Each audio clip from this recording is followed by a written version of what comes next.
C'est un privilège pour nous de recevoir un homme de grande vision, un bâtisseur, l'une des pièces maîtresses du développement du centre de la Côte d'Ivoire. Si je veux continuer, d'aucuns diraient que nous faisons le culte de la personnalité.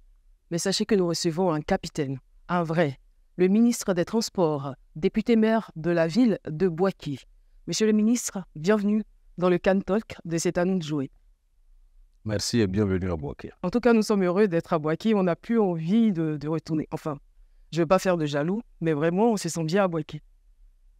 C'est le but de ce que je fais avec les équipes de Bouaké, le conseil municipal, les cadres de Bouaké. On fait en sorte que les gens aient envie de venir à Bouaké. Je étais avec des chefs traditionnels tout à l'heure et je leur disais d'ailleurs qu'il faut qu'on fasse attention. On a l'autoroute, on est content. Mais l'autoroute, c'est un double tranchant.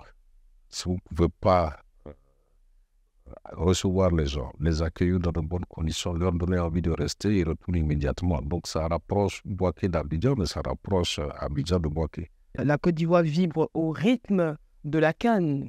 Voilà. Est-ce qu'il y a des dispositions pratiques prises justement pour assurer la fluidité du transport en Côte d'Ivoire? Ça passe déjà par deux choses. Je pense qu'à l'intérieur du pays, on aura moins de mal. Au niveau de la ville d'Abidjan, on a eu quelques expériences, donc des matchs amicaux qui se sont déroulés dans le pays. On a tiré avec la commission transport et logistique donc du COCAN, on a tiré les leçons, on a revu les plans de circulation. Vous verrez par exemple qu'au dernier match donc des éléphants et BMP, on a mis des navettes. Donc on a vraiment amélioré. Il y a beaucoup d'infrastructures qui ont été réalisées, qui sont en voie d'achèvement, notamment la Y4 par la BMP. Donc je pense que tout ceci va permettre aux spectateurs donc, d'aller au stade dans de bonnes conditions. Donc le tout, c'est de faire en sorte que donc, les matchs ne bloquent pas la ville d'Abidjan. Parce que c'est une grosse inquiétude pour la population. Hein. Déjà, quand on voit les bouchons, les embouteillages qu'il y a en ce moment, on s'est dit, mais comment ça va se passer pendant la CAN? Je pense qu'il faut faire confiance au comité d'organisation. Nous, en tant que gouvernement, en tant que ministère technique, on leur apporte notre expertise, on leur apporte tout notre soutien. On a beaucoup aidé donc, le COCAN en ce qui concerne le nouveau plan de circulation. Comme je le disais à l'entame de notre entretien, nous sommes à Bouaké, on a juste envie d'y rester. On a observé les progrès décoiffants réalisés et la question qu'on se pose, comment est-ce qu'en si peu de temps, vous êtes parvenu à réaliser tout cela et surtout à inculquer le concept de Bouaké nouveau, ville durable aux citoyens? Je pense premièrement que les populations de Bouaké elles-mêmes donc attendaient un peu ça.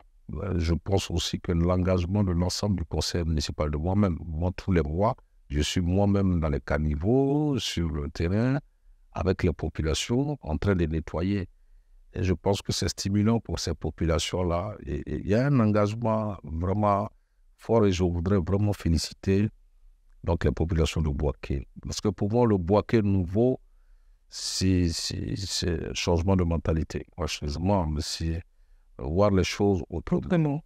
S'engager, que les populations s'engagent, que les cadres s'engagent. Et que ce soit une équipe. D'où le terme de capitaine, c'est vraiment une équipe. Nous avons beaucoup de gens qui aiment Bouaké, des amis, des partenaires. Il y a un engouement, il y a beaucoup de gens qui aident à faire en sorte que les choses évoluent. Donc à Bouaké, je voudrais profiter pour remercier. Ils se reconnaîtront, énormément de personnes. J'ai ouï dire que les activités et les actions pendant la période de la CAN sont légion ou seraient légion.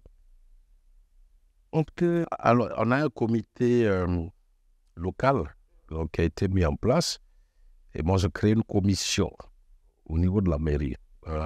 C'est une opportunité pour nous donc de faire découvrir aux enfants de Bouaké, donc Santanou Sakassou, les falaises de Brobo, de les amener aux îles Rivière Rose voir les éléphants. Et puis tous les soirs, pendant un mois, il y aura des activités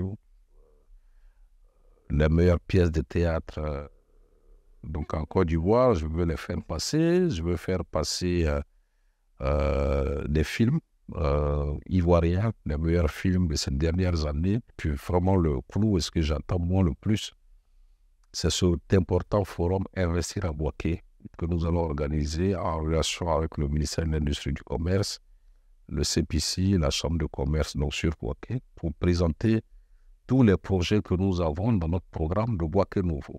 Franchement, Bouaké bouge et ne s'arrête pas. Monsieur le ministre, dites-moi, vous faites confiance à notre équipe? Vous espérez vraiment que la coupe restera ici en Côte d'Ivoire? Moi, je crois que l'équipe, c'est nous tous.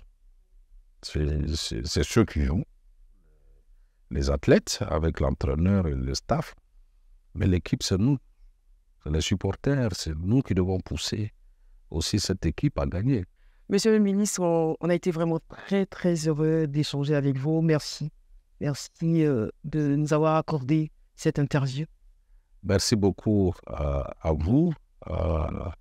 Et puis bonne canne à tout le monde et excellente fête de fin d'année donc à tous les téléspectateurs. Merci beaucoup, monsieur le ministre. Et voilà, le Can Talk pour aujourd'hui, c'est terminé. Mais l'émission se poursuit. C'est à nous de jouer. Continue juste après ceci.